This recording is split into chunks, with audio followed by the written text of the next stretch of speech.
This is my Bible. I am what it says I am. I have what it says I have. I can do what it says I can do. Today, I will be taught by the Word of God. I boldly confess. My mind is alert. My heart is receptive. I'm about to receive the incorruptible, the indestructible, ever-living seed of the Word of God. I will never be the same again. Never, never, never. In Jesus' name. Amen. Kamayan mo yung katabi at sabihin mo, pagpalain ka ng Panginoon sa amin. Nakakaupo na tayo mga kapatid, no? May the Lord God bless the reading of His Word this morning. Praise the Lord. This afternoon, or morning ba? Afternoon? Morning pa rin. Morning pa rin. Morning pa rin. Praise the Lord. This morning, we will be discussing that subject that says, eliminating the hindrances of receiving. Anong topic na anong theme natin for this month? Receiving. Okay, receive. If our theme is about receiving, then we have to understand that there are things that hinders our receiving process. They are hindering our receiving process. Now let's start to read our Bible in the book of Deuteronomy chapter 8 verse 11 to 18. Pakibasa po, tulungan niyo po ako. Go! Beware that thou art not the Lord thy God, in not keeping his commandments and his judgments and his statutes which I command this day, lest when thou hast wicked and laid thy own, and hast built good houses, and dwelt therein, and when thy hearts and thy flocks multiply, and thy silver and gold is multiplied, then and thou wilt get the Lord thy God, which brought thee forth out of the land of Egypt from the house of bondage, who led thee through the great and terrible wilderness, where mighty serpents and scorpions and drought, where there was no water, who brought thee forth water out of the rock, fled. Who feed thee in the wilderness with manna, which thy fathers knew not, that he might humble thee, and that he might prove thee to do thee good.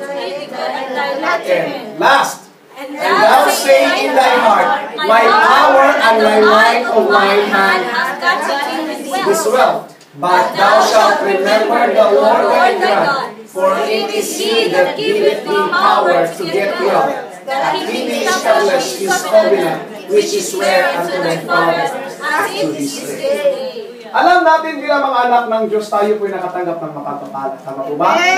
But these people, these children, He said, that when thou art full, when you have eaten, when you are fully satisfied, I don't want you to forget me.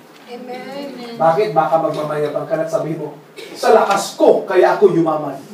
Sa lakas ko, kaya ako nagkaroon ng maraming resources. It's not by your might, but only God. The Bible tells us, it is, sino? He that giveth me power to get wealth. If we are thinking that it is by our own effort that we get wealth, you are wrong. Because it is God that's give us power to get wealth. At ang kagandahan niyan, kung ang Diyos ang nagbibigay sa atin ng lakas, ibig sabihin, anything you want, you can have it. Amen. Last week, 2 weeks ago, our topic is deserve to receive, right? Ngayon, may mga tanong ako sa inyo. Yes or no lang po ang sagot, ha? Okay. Are you a child of God? Yes! Okay. Second, as a child of God, do you believe that God is your Heavenly Father? Amen! Okay. Magandang sagot. Do you believe that your Father is rich? Amen! Since your Heavenly Father is rich, do you believe that you are also rich? Yes! Do you believe in your Father's promises that He will give you His riches? Yes! Next question. Ano na ba kayo? Then No. why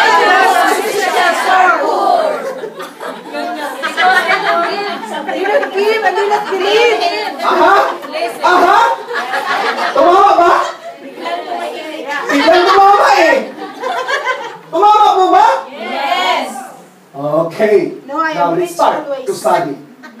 Bakit hindi ako yumaman? Bakit hindi ako umuusad yung buhay? Because there are hindrances that stops us to receive from the Lord. Amen. Did you know that? Now, hindi ko kayo bigyan ng mahabang sinabi. Dalawa lang ang sagot natin dyan. Go!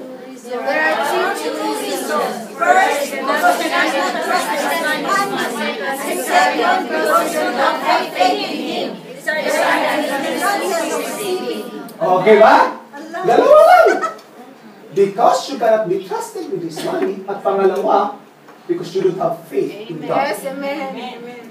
Now, isa-isahin natin itong dalawa, ha? Unahin muna natin yung una. Because we cannot be trusted by His money. Binigyan na ba tayo magpapala? Yes, amen. Ang tanong, napagkatiwalaan ba tayo sa pagpapala? Yun lang. Yun lang. Now, let's start. Anong una? Because we cannot be trusted with this money, these are the four things. Pride, we forget God. Ito yung binasa natin kanina eh. Tama po ba? Yes. Loving money and wrong spending. Isa-isahin natin? Okay ba? Isa-isahin natin? Amen.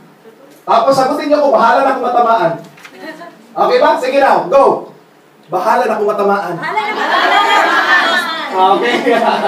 Okay lang ba matamaan tayo sa magang asawa nito? Let's learn. No, let's learn. Para matuto. Because if we will not be, if we will not learn this, if I will not teach this, I am making hindrances to your blessings. Yes, amen? Let's start. Because we cannot be trusted with this money. Why we cannot be trusted? Because we have pride. Chicken. No? Another. Pride. Ano sabi ng Deuteronomy 8:14? Then thine heart be lifted up, and thou forget the Lord thy God, which brought thee forth out of the land of Egypt from the house of bondage. God said, baka pag pinakain ko na kayo, baka pag magkaroon na kayo ng maraming resources, magmamayabang na kayo sa sarili nyo. At sabihin nyo, ako, sa lakas ko, ang galing ko talaga sa negosyo, kaya ito umusan.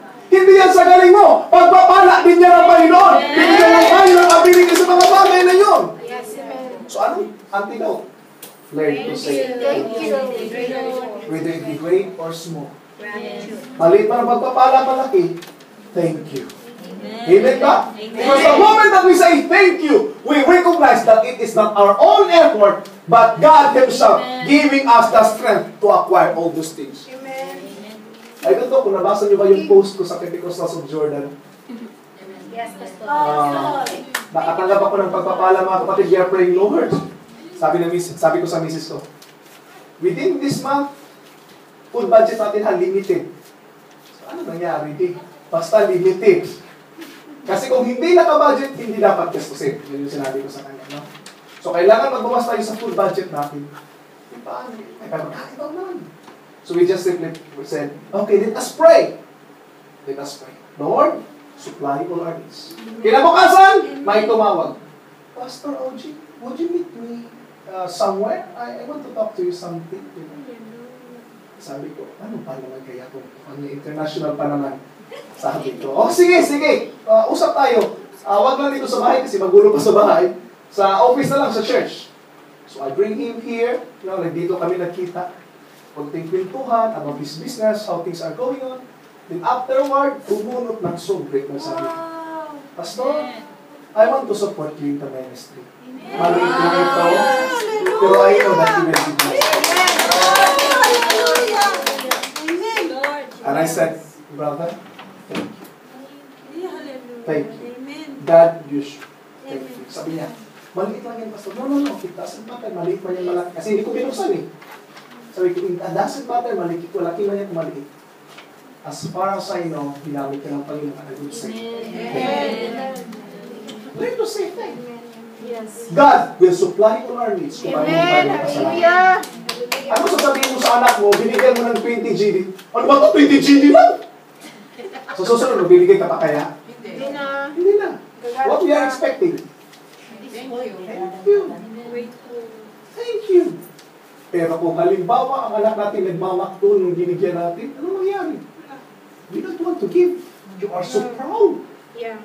Ito lang binigay mo, naglinis ka ako doon. Ganito yung ginawa ko, 20 GD lang. O diba? Sabihin pa ng anak mo. Oo. Nagreklamo, ikuan, kulang to, kulang. Mawalan ka mo naman. Na? 20 JD yan. 1,200 yan. Talagang nagbinila mo sa piso eh. Diba? Naalala ko tuloy yung incident sa bahay namin. One day, sabi ng papa ko, Bong, this week, pupunta ka ba ng ministry mo pa? Kasi mga binata pa kami during the time that we started the business. Sabi ng kuya ko, kailangan ko lang siguro mga 3,000, mga, kung bilang hindi mo ganun malaki. Binigyan ng 5,000 ng papa ko. Nagalit. Sabi ng papa ko, anong bibilhin mo sa bundok? Bakit mo kailangan ng 5,000? Bakit mo kailangan ng mas malaki pa kaysa 5,000? Di ba kasi ganito? Iiwan ko yung motor ko doon. Sino magbabantay? Pagdating ko doon, ganito ganyan. Sabi ng papa ko, Bong, ano ba yan? Ministry o manistry? Alam mo naman pa sa bukid na walang offering kasi ganito ganyan. Of course, totoo naman po, no? Maswerte ka na kung mag 5 pesos ka na offering with that week. It's true. In the mountain. And that's where our ministry is. Kaya kumukuha kami ng funding sa papa namin. So, ano nangyari? Sabi ng papa, Bong, sa susunod, di ka na makakatanggap. So, my brother said, thank you.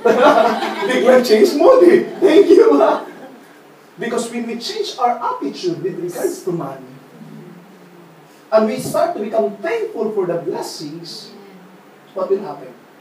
Better things will be added. Amen. And when my brother started to become thankful of what he received, alam niyo anong binigay ng papa ko? Binigyan siya ng sariling kabayo. Binigyan ng sariling lupa. My goodness. That's how the earthly father will bless his children. How much more our heavenly Father will na hindi nakakita sa atin. No? God is really a good God. He's a good Father. Pero mag-ingat lang tayo sa pride. Baka sabihin natin, yung relo ko, Rolex, kaya to. Talagang, kahit nakalungsit talagang tutupi para makita lang yung Rolex eh. Tapos di ba kaya itong pantalon ko, tapos dito lang talaga yung tinaas eh, para makita lang yung ba eh. Kasi Levi's eh. It's not about the brand, it's about who you are. Amen. Kisan ko lang yung ganito lang yung kasimple eh. Kung tatabi ako kay Gokongwe, fake yung Rolex ko, sa kanya, totoo, sa palagay, ulit, tama ba? Fake yung sa kanya, sa akin yung totoo, sa palagay nyo, sino kaya paniniwalaan na may tunay na Rolex? Yung sa kanya. Yung sa kanya, kasi Gokongwe yan eh. Nakuha niyo ang point? It doesn't matter what you wear. Amen. What matter is who you are. Yes. When you become a millionaire, kahit magsuot ka pa ng fake, walang nakikialam sa'yo. Ngayon, kahit magsuot ka pa ng mamahaling gold, walang maniniwalang makakabili ka niyan. Tama. Magsuot ka ng mamahaling relo, Rolex kaya to. Hindi sila maniniwala. Paano ka makakabili? Nagkukuntod ka lang ng kubita. Baka hinirang mo lang, baka ninakaw mo lang yan. Tama ba? No one will believe you. So what matters most is who we are. Be what we become, giving God the glory of everything that we receive. Sabihin the Lord, natanggap ko ang mapagpapalang ito dahil ikaw ang Diyos na nagbibigay sa akin. Glory to God. Ano yung pangalawa kanina? Pagkaling mo sa Diyos na forgetting God. Then thine heart be lifted up and thou forget the Lord thy God. Makakalimutan ang Diyos. Ilang bisis tayo, nung nagkaroon ng pagpapala, hindi na nakita. Bakit? Nandoon, disco. Inom. Ano pa ba? Pasyal muna! Kasi may pera pa. Nung wala ng pera. Yeah. Nung maraming pera, feasting, pista. Nung wala ng pera, fasting. Nakakalimot na sa Diyos. Ilang beses ba tayo nakakalimot sa Diyos? So, ano ang antidote? Bilisan natin. Huwag kalimutan mga linggo ang pagtitipon. Hindi mo ba? Remember the Lord always. Another, loving money. Hindi mo masama ang pera. No? Ang pagmamahal sa pera ang masama. Use your money and love the people. Huwag baliktarin. Ano yung baliktad nun? Love your money, use the people. Oh. Yun yung baliktad. Kasi ang sabi ng Bible, for the love of money, hindi po money ha, but the love of money is the root of all evil. Take note, that most of the people transfer their love from the Father to the resources of the Father. Ano nangyari sa prodigal son? Naalala nyo? Hinati, sabi niya, Ama, gusto ko yung kunin yung inheritance ko. Siguro kung ako yung ama, buhay pa ako, pinatay mo na. Di ba kailan mo lang makukuha ang mana? Ay, patay na yung magulang. Pero itong anak na ito, sabi niya, kunin ko na yung mana ko. Buhay pa yung ama. Anong ibig mo sa'yo? Parang pinatay mo na ako. So, anong ginawa ng anak? Winaldas lahat ng pera. Walang wisdom sa pera, di ba? Winaldas lahat ng resources niya. Kumain ng masasarap, naggala, kahit ano na lang ginagawa sa pera. At nung naubos na, anong ginawa? Bumalik sa ama.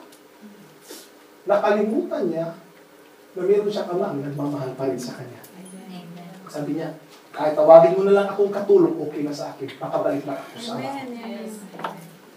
The problem is not money itself, but our attitude towards money. What is our attitude? Because money is important. Tama ba? Ito pa din pera. Because it will sustain the important things in our lives. But if we love money greater than we love God, that's the problem. Because we cannot serve two masters. We cannot love God and mammon. Pera ang mammon. So ano ibig sabihin doon? We cannot serve money. But money can serve us. Because money is an obedient and faithful servant to the wise owner. Amen. Ulitin ko. Money is a faithful and obedient servant to the wise owner. Who is that wise owner? We. Ako. Sabi mo, ako. You are the wise owner. But if you are not wise, ano mangyayari niyan? You will serve money in return. So anong ang antidote? Anong gamot? Seek ye first the kingdom of God and His righteousness, and all these things shall be added unto you. Unahin ng Diyos, susunod lang yan, mapapalang yan. Yes, amen. Seek the blesser than the blessing. Amen. Because if we will seek the blessing first than the blesser, what will happen? Baliktad na po ang tapunan. Pang-apat,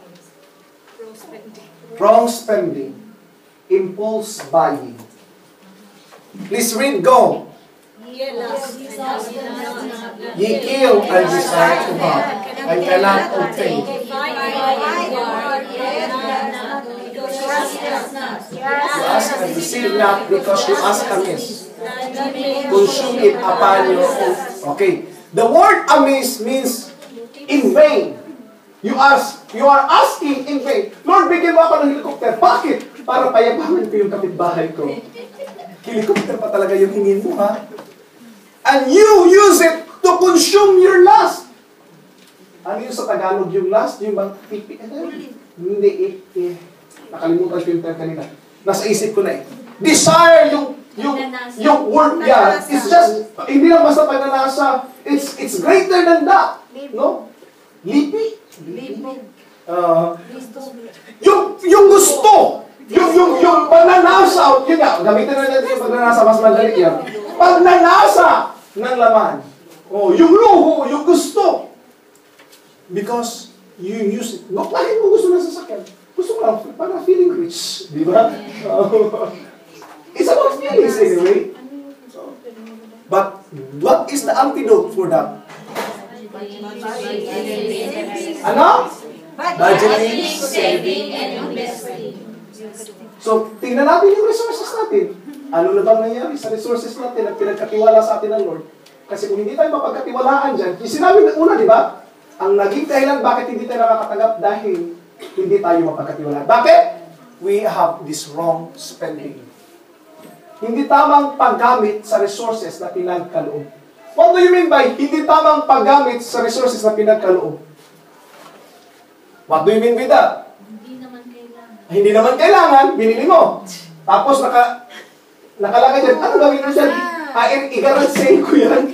Binili mo na siya ng mahal, ibibenta mo ngayon ng mura. Because items are depreciating. Right? Binili mo siya ng mahal, pero binita mo, hindi mo na isuot, may tag pa. Oh, sige, binta ko. Magkano bili mo yan? Pagpalagay lang natin ha, taasan natin. 100 JD. Mahal naman ang tabi. Pero tiyak ko. Bitakon lang to ng NGD, baka. Nag-depression, ang laki, no?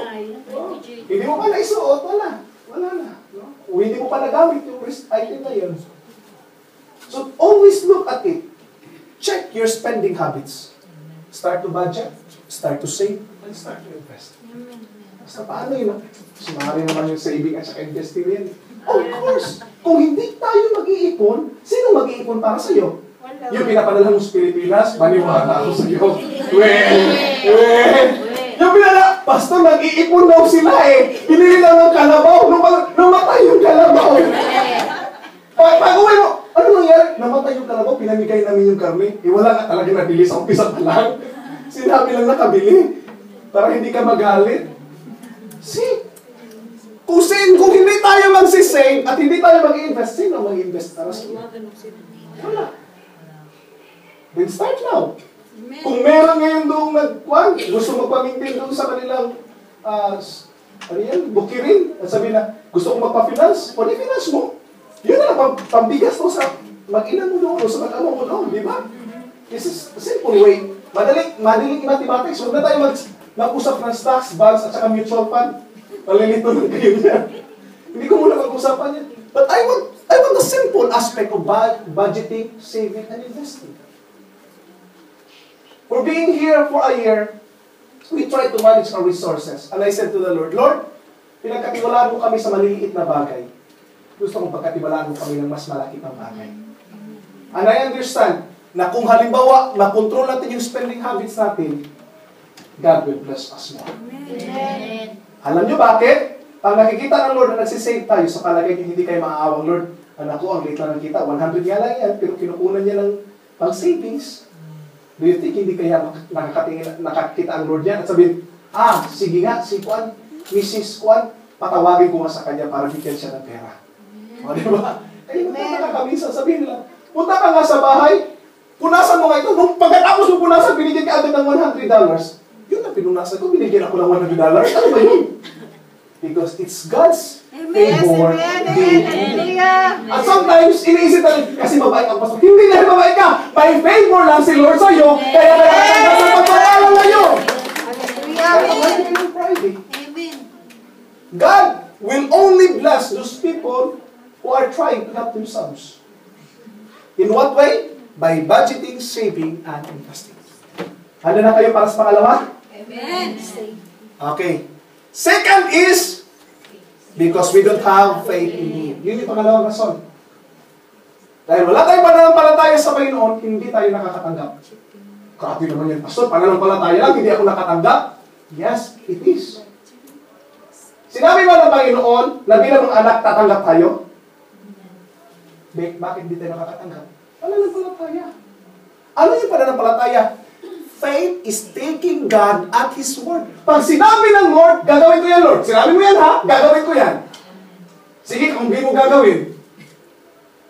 If God will if we will do our part, God will do His part. Amen. God's promises are true. Amen. When He has promised to bless us, He will do it. Amen. Accordingly. When we do our part, of course we will increase. No? Magsisave tayo, mag-increase tayo. But if we will do the way that God blesses us, it will also happen to us. Yes. Now, basahin natin ito. Pakibasa. Mabasa po ba sa likod? Okay, pakibasa. Now he had left his men speaking, he said to Simon, launch out into the deep command, and let down the nets for the promised. And Simon answered, Master, we have toiled all the night, and have taken nothing. Nevertheless, at thy word, I will let down the net. Oh, this answer in the faith. Okay. And when they had done this,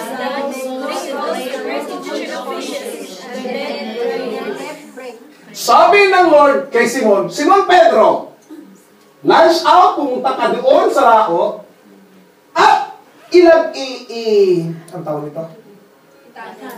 Cast your net into the right way, into the right direction. No, into the right. He said, into the deep, and let down your nets for a draught. Sabi niya, let down your nets, that is His command. And He said, for a drop para makakuha kayo. Promise. Right? There is a command and there is a promise. Yes, amen. Gawin mo ito at ito ang gagawin ko. Allah. Now, he said, and Simon answering and him, Master, we have told buong gabi kami at ang nangingisda, hindi yan sa umaga, gabi po yan. Ano ang trade ni Jesus Christ? Ano trabaho niya? Fishers of men. He's not really a fisher. No, he's not a fisher. He's a carpenter by trade. You know? Anong alam niya sa fishing? The question is, anong alam niya sa fishing? Pwede sabihin ni Pedro nito, anong alam mo? Karpintero ka, kami matagal na kami naningista. Pag sinabing wala talaga yan. Matagal na kami sa carpentry, sa fishing na trade. Tapos sabihin mo, this is my personal point of view ha. Hindi yan sinabi ni Pedro. Pero siguro sa isip-isip niya, totoo kaya to? Kaya sinabi ni Jesus Christ, let down your Nets. singular or plural? Plural. Plural. Plural! Plural. Nets. More than one. More than one. Dalawa. Yun yung sabi ha? At sinabi ni Pedro, Lord, matagal kami, but because you have said it at thy word. He's taking the word of God and he said, I will let down what? Singular. Singular. Sumagot niya siya by faith, pero kulang na faith. But still, God honors that one, right? Kahit maliit na faith yun, but still, God honors our faith. Amen. Ang sabi ng Lord, nets. Ang kinas ni Simon, net lang. So, anong nangyari? And when they had this done, they enclosed great multitude of fishes under, isa nga lang talaga. Nasira. Munti ka na makawala ang pagpapala kasi ayaw sumunod sa pagpapala. Amen. They take the word of the Lord, but they don't obey it willfully. Para masabi, magbigay ka ng ikaw, magbigay 9% lang muna, Lord. Huwag muna 10. Yes, the Lord still will bless you. But the Bible tells us, they cast the net. Hindi nets. That's not enough. That's not what the Lord requires for you as the partnership with God. Now, taking the word of the Lord, right? Are we taking the word of God? Mark. Ano sabi ng Mark? Jesus answering saying unto him, have Faith in God. ano sinabi siya? And shall not doubt in his heart, but shall believe that those things which he saith shall come to pass. Kung naniniwala ka sa Diyos, na gagawin niya ang kanyang mga sinasabi, mangyayari yan sa buhay mo. Amen! Ang sinabi niya, pagpapalain kita, pagpapalain tayo ng Diyos. Kung ating gagawin ang kanyang sinasabi. Yes, amen. Sinabi mo yan, Lord, gagawin ko yan, at alam kong gagawin mo yung gusto mong gagawin sa buhay ko. Tingnan niyo ito. Sige nga, pwede niyo po ba ipagpatuloy na basahin? But shall believe things to pass. He shall have Whatsoever he says. ignore. You will have whatsoever. Meron bang excuses na, hindi yan ibibigay ng Lord? Hindi. No. Kung ano man ang sasabihin mo, it will keep. The Lord will give it. Amen. Sinabi niya, verse 24.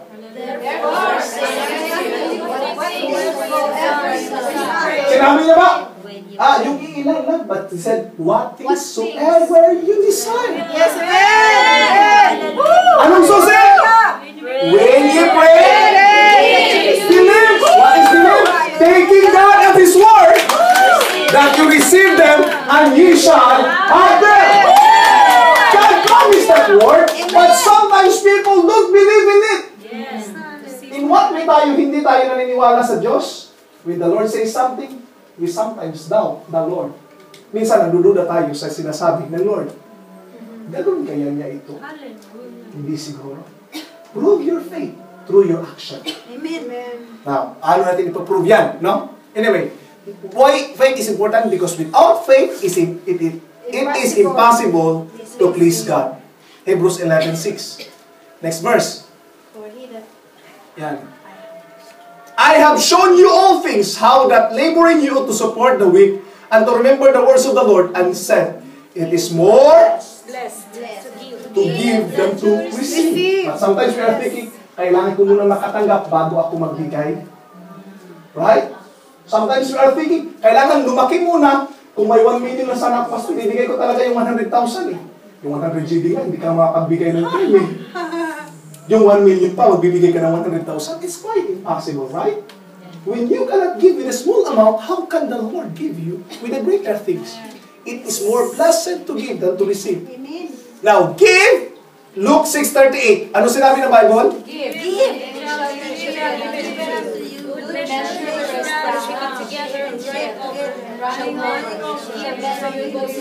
But with the same measure that you meet, with it shall be measured to you again.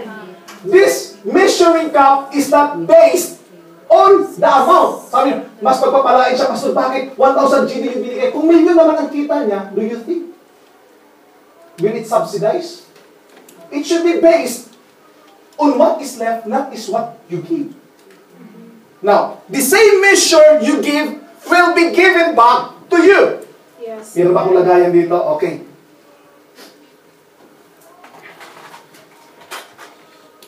I have here a measurement. Kahit anong dagdag mo ng oil dito, mapupuno siya, tama ba? Pero magkakasya ba dito ang 1 litro? No, no. Kalahating litro? 100 ml? Hindi pa rin siguro, no? Ibang lagayan eh. Baka tablespoon, di ba? How about dito? Pwede? Pwede 100? 200? Ang tanong ko ay hindi kung magkano ang binigay mo, kundi magkano ang sukatan, ang lagayan na binigay mo. What is your lagayan? What is your tithes? What is your giving? Ano bang sukatan mo? Ito ba o ito? Kita mo nga malaki. Pero giving mo naman maliit. Pero pag bumili ka para sa sarili mo, sobra-sobra. Di ba? Did you consider that one? Anong sukatan mo? It's not about the church, don't worry. Malaki man maliit ang tithes mo, pati mo pa rin ang sweldo ko. Hindi yan magmamatter. I'm teaching you how to live the right lifestyle. No? I don't care. I don't care whether it's 1 GD, kung 10 GD naman yung kita mo, 1 GD bigay mo, I don't care. It's important is you give the right portion with what is measured to you. Di ba? Tapos nagtataka ka, Lord, bakit hindi ako nakadagap ng maraming pagpapala? Because you are not taking the word of God according to His word. Amen. Right? Now, ano sabi ng, saan ba yung quadro? Now, ano sabi ng isang libro? This is not a Christian book, ha? Pero sinabi niya, so often, go. So often as you people say, well, I give you there is a seal of sign of our church. There is a right way and a wrong way. Okay, tingnan nyo. Ang dalitas, ang laki na lang binigay ko, Pastor, pero wala pa rin eh. Now, there's a right way and a good way to give. Pastor, grabe na yung pagpapainom ko eh. Grabe na yung halos lumaklak na nga yung mga kasamahan ko eh. That's giving, Pastor. Yes, that's giving, but the wrong way.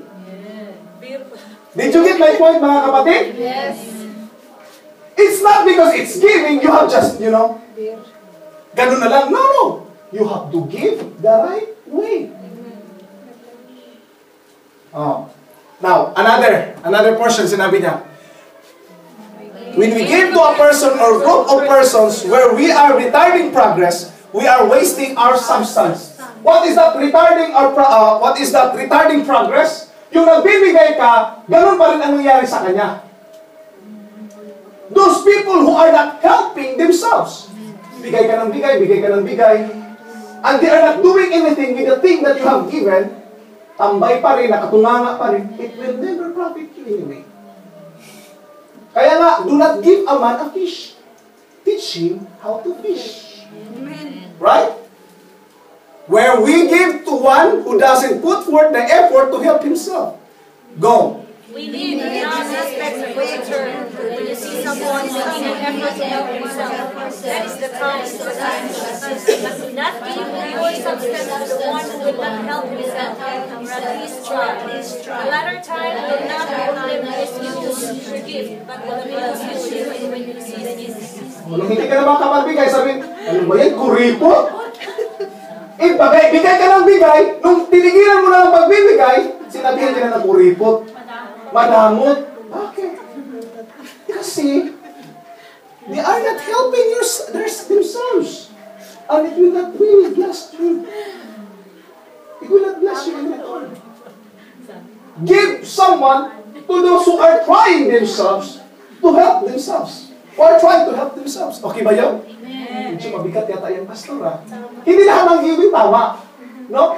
Pastor, grabe na, nagpapakain naman ako, Pastor, ganito, ganyan. Halos araw-araw nga nagpapaparte ako. Sino yung pinapapartihan mo? Yung mga kamangkano, Pastor Masinggo. It will never profit. It's not really for the poor's development. Another. Ano sinabi dito? Jesus?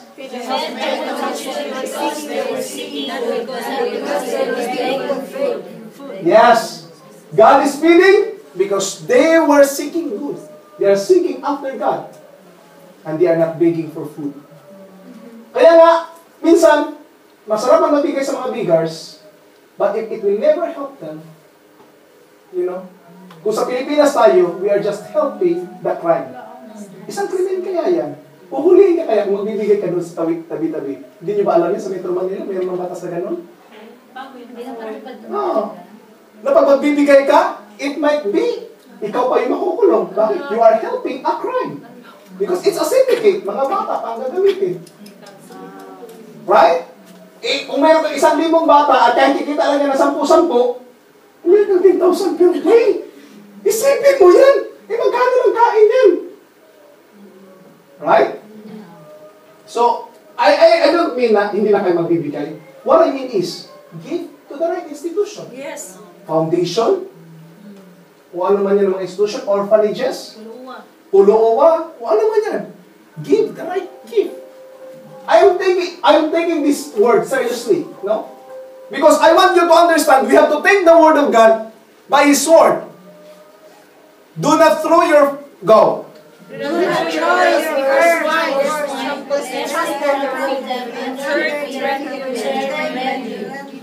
simply and give yourself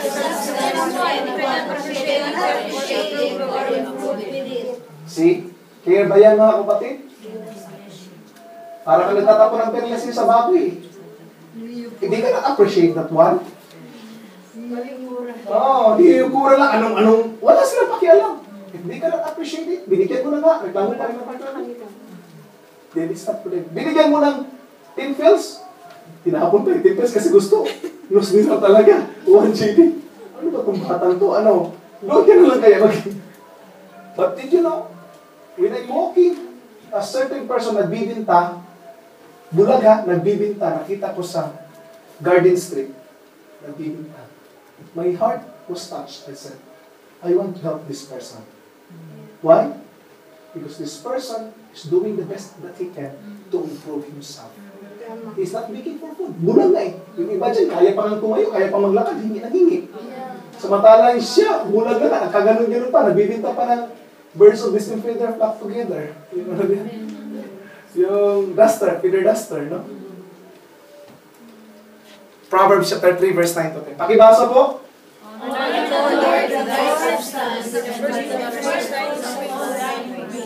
So shall thy barns be filled with plenty, and thy presses shall burst out with new wine. Ang sabi ng Biblia, we have to honor the Lord. In what way? In our substance. And He said, first fruit. Huwag bigyan ng tira-tira ang Lord. Diba? Give God what is right, not what is left. Amen. Tira-tira na lang na tira. Nakuha ni. Net na lang. Sa net na lang kumuha. But God wants to be honored by our substance. Yes. Ano, the first fruits of all the increase. This is my challenge. If you haven't tried tithes ay ikapupo ng mga alay. No? Tithes is the 10% of what you earn. That is increase, no? Increase yan siya. Give the first fruit or the 10% of what you earn and start to watch what the Lord will do in your life. Let go and let God. And look how your life prosper in due time. Amen. I started my tithes. Alam niyo magkano kita ko? Nung nag-aaral pa lang ako, piso ang aking baon araw-araw. So, linggo-linggo, meron akong 5 peso. So, meron akong tithes na 50 centavos. Doon ako nag-umpisa ng ika-10. Binabalot ko yan, nilalagyan ko OJ. And 1 year, not knowing, yung pastor namin aalis na at pinakita lahat ng givings. Doon, I really praise the Lord for that improvement. Bakit? Yung teacher ko sa grade 2, mas malaki pa yung tithes ko. Ay, hindi ako nagmamayabang. It only means, yung teacher ko hindi nagbibigay ng ika-10. Siguro, nilagay niya yung tithes, 20 pesos, meron pa 20 pesos tithes. I don't know. But I give faithfully my tithes. Anong ginagawa ko ano yun, pag halimbawa, may ani, di ba? Ang tawag namin yan eh. Ano yun sa Tagalog? Nagaganon ka doon sa mga, tapos, sa palay, tapos yung, di ba, may malalaglag doon, binibenta namin yun. So, pag may matira doon, tapos, kunting, ganun sa lula ko, lula, pahingi na kahit isang, ganun lang doon sa, sa isang, yun, ganun lang. Tagdag, ay nako, 1/4 sack na yan, di ba? Malaking pera na yan. Sunod ko yung umpisa. Tithes na naman, bigay na ng ika-10. It doesn't matter how big or small the tithes is. Start to become faithful with that. I'm fine. No? Subukan niyo po. Bakit? Ano sabi ng Bible? Tingnan natin. Mamaya na mula. Proverbs po na yun. Malakay yun. There is that scattereth, and yet increaseth. And there is that withholdeth more than is meet, but it tendeth to poverty. Yung iba, bigay na binigay, sumusobra. Yung iba, tago ng tago, kinukulang. Napapansin niyo ba yan sa buhay natin? Yes. Pagbibigay ng tithes. Koy, sa labong na kasi walang pera eh. Buong linggo, hirap ka rin. Hindi naman tumatin. Malaki o maliit na binigay mo, di ba? What matters? Pero do you observe your life? Nung naging kuripot ka, lalong naghihirap. Hindi ko sinasabing, bigay mo lahat sa simbahan, ibigay mo lahat. No. What I mean is, plan your giving. Ay, plano ka ba sa pagbibigay? Yes. O yung, may tira pa naman eh. Yun ang ibigay ko. You have to plan your giving. Verse 25. The liberal soul go.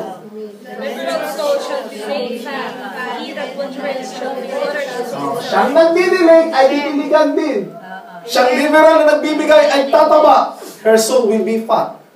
2 Corinthians.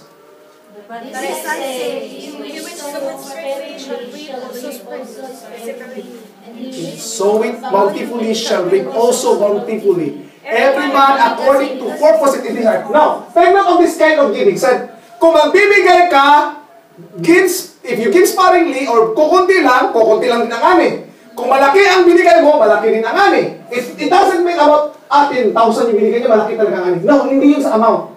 It means the percentage that you have. No? What is left to you? Magkano na ba ang natira? Kasi ang sukatan ng magbibigay, hindi sa amount.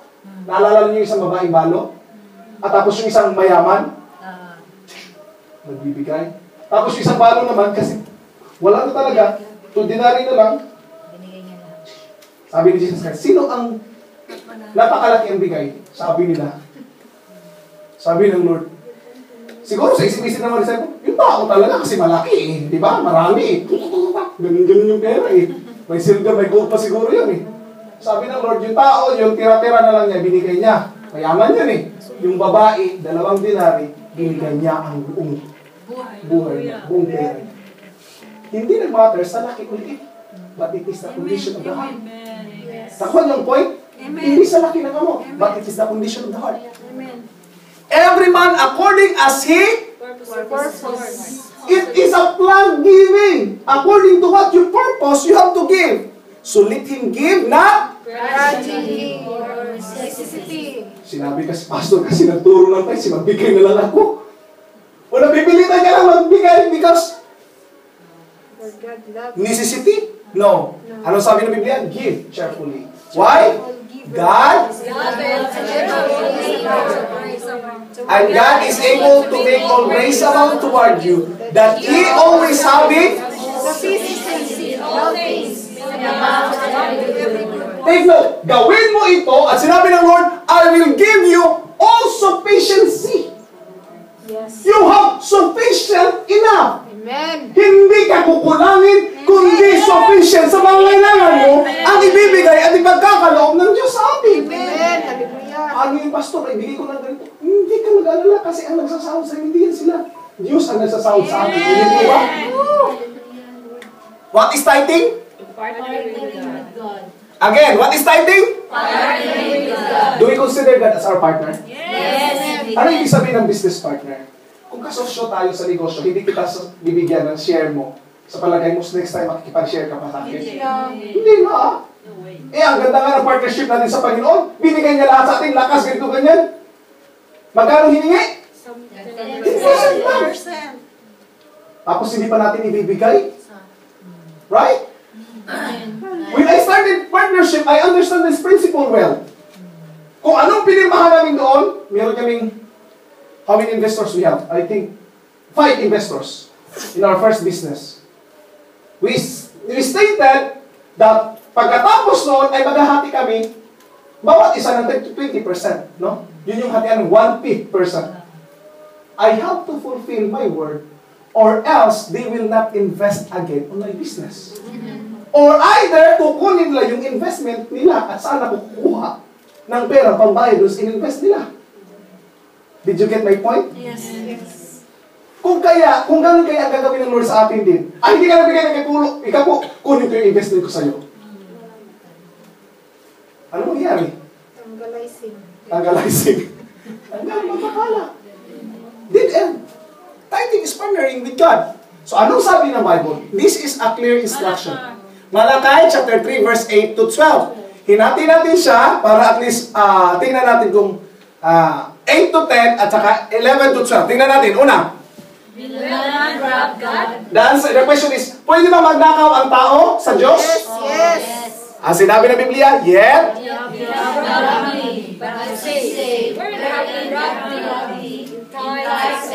Ninakawan niyo ako. Saan? Sa ikapu at mga alay. Pwede pa lang magnakaw ang tao sa Diyos. Yes. Hindi mo kukunin yung gate doon, tatanggalin mo, dadalhin mo dito sa lupa. Hindi ka magnakaw sa ganun. Saan natin ninakaw yan? Sa pamamagitan ng ating tithes and offerings. Patuloy!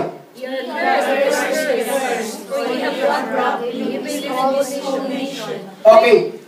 Kayo ay cursed beyond the curse dahil ninakawan ninyo ako. So curse happens because people are robbing after God. Next. Bring all the tithes to the storehouse. Sinabi niya, all the tithes.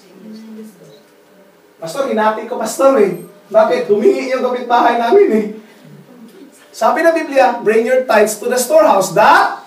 There may be meat in my house, and prove me now. Take note, he said, prove me now. Subukin niyo ako. Subukan. Okay. Subukan niyo lang. Gawin niyo ito at gagawin ko ito. Prove me now herewith. Sino may sabi? The Lord of hosts. Window or windows? Windows. Ay, napakaraming din. Glory! And? Wisik-wisik o pour out? Hindi po wisik-wisik. Wuhos po ang pagpapalang. Promise! Yung bahay mo napakaliit yan, paano tumanggap ng maraming pagpapala? Church, kung susundin natin ang kaloob ng Diyos, magtataka ka, yung dating investment mo, ngayon lumalaki na. Yung nabili mo ngayon, next week dumagdag na naman. Because God fulfill His promises. Amen. If you will take the word of God in His word, that is what we call faith.